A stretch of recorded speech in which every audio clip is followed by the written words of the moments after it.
The biggest thing that you can do that will impact your business so much is to build your brand on social media as a founder and an entrepreneur. Now, I understand that you probably didn't start your business thinking that you needed to build a personal brand because literally you started a business to solve a problem. And I get that. But I'm here to tell you that it actually will really help drive results for your company. So let me give you an example. Like recently, Blavity and Afrotech, we launched a new brand called HealthStack, which is focusing on health equity, wellness for the Black community, med tech and tech innovations, as well as just making sure that, like, as all these healthcare companies are being trained on AI, that our data is being trained fairly, or else we're going to bias even further into like all these products and tools that everybody's using from a health perspective. Anyways, so we did a virtual summit, and our team tracks all of the like URLs for what's driving the most traffic. We had partnerships with some of the biggest associations literally in the country. We had a partnership with the NAACP. We had a partnership with so many different brands. I was the number 3 driver of RSVPs for the virtual summit, and I only post about it maybe once on my LinkedIn and then maybe like a link really far down in one of my newsletters that I did to my community. That is the power of building your personal brand as a founder and entrepreneur because people want to follow people. People want to know who's behind these brands. And I know everyone's saying like build in public, but I feel like how people are doing it is really cheesy and not authentic to like what they're doing. I feel like they're spending so much time building in public, being a content creator, instead of just like existing and documenting your life. So that's what I want you to do. If you're watching this and you're like, okay, I built a coffee shop, or I am I'm an author, or I'm a producer, I have an agency, like it's not that you should be trying to be a content creator and like batching your content days and stuff. You could do that, but you don't have to do that to be successful. What you really should just do is literally just record what you're already doing and just document the process along the way. Like document the fact that you're launching a new brand, just like I told you about HealthStack. And now every person watching this is like, HealthStack, I heard of that, right? Like you just heard that. That is me marketing to you and also being authentic to me at the same time. So figure out how you can document your life publicly. And then the next thing is make sure you're only like trying to get to scale on one platform, because trying to get to scale on a variety of platforms is really hard. What I believe in is kind of this hub and spoke model where like you have one platform that drives everything else. So for me, that's actually Instagram. Instagram's the OG. I've been on there forever. I've been using my stories and my feed. So I have people who followed me for literally like 10 years at this point.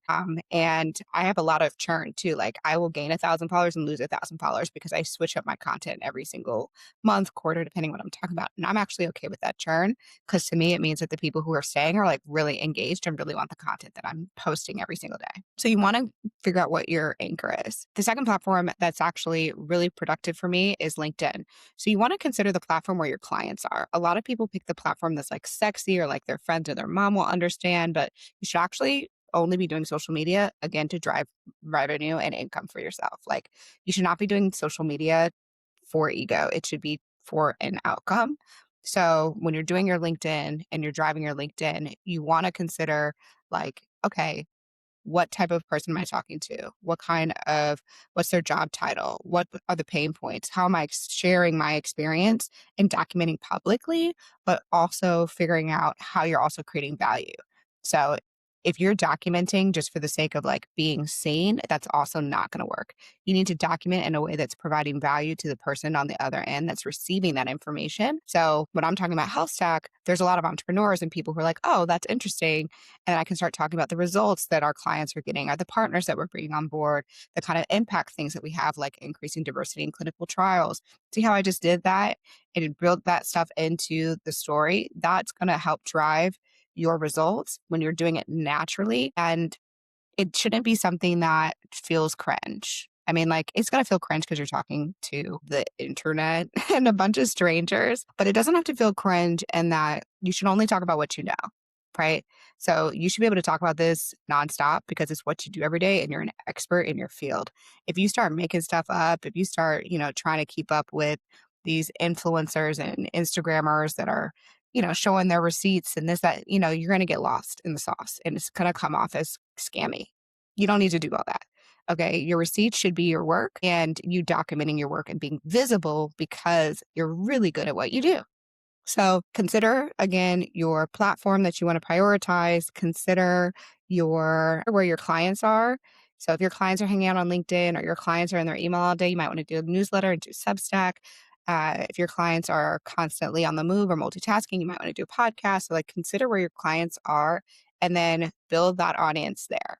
Now to grow, you want to engage with other people in your category. So if you're in the entrepreneur or business category, you want to engage with other people there. And then you also want to engage with the industry people there. So associations, where your clients, like what associations or groups or communities are your clients in, make sure you're joining those. A lot of times people try to do what their friends are doing and again, do what's cool or what's popular, but that's not where the money is. Okay. Like your friends aren't the people paying your bills. So really be focused about where your clients and partners are and making sure that you're showing up as a brand there and telling and documenting your story with that in mind. And last but not least, this is super important. I feel like most people don't do this is you have to be consistent and it can be really hard when you're running a business, you're building your life, you're building your money, you're like doing all these things, you're trying to be healthy. Like I get it, but you do need to be consistent for people to actually go ahead and hit that follow and for people to be invested in your journey. So set up a cadence where you are posting on a regular basis. If it's something that's natural to you, then it shouldn't require that much effort.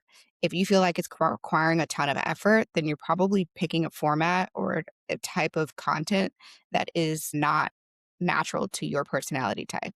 So if you are somebody who doesn't like being in front of the camera, do a newsletter. If you're somebody who, and do LinkedIn.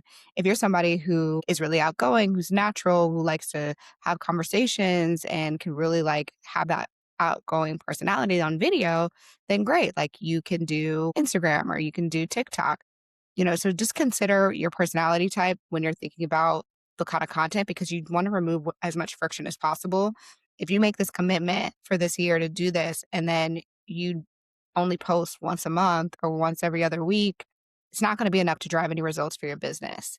And again, you want to, if you do this right, you will see results. You will see people signing up for your products, your services, buying your whatever trinkets, and they will be buying it, yes, because you're solving a problem for them, but partially because they also are invested in you and they're invested in your mission and you're invested in your outcome. And that's one of the reasons why I've been able to build Afrotech and build Blavity because the industry is anchored in my success. The industry wants me to be successful.